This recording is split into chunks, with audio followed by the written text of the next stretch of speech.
Dala Mehriban Ağdalan hem de kanalımın mihmanları.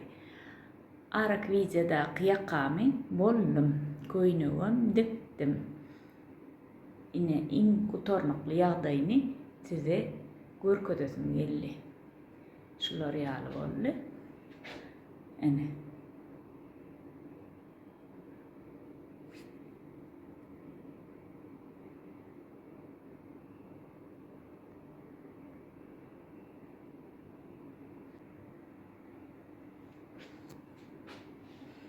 Bugün koynuk, bugün koynuk.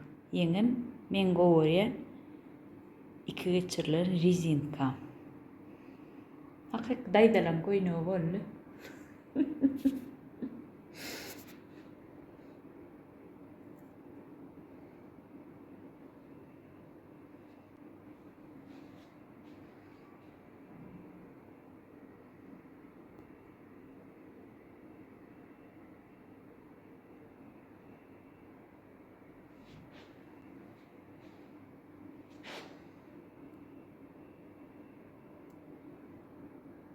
Endiki videolarımda görüşeceğiz. Hoş sağ olun.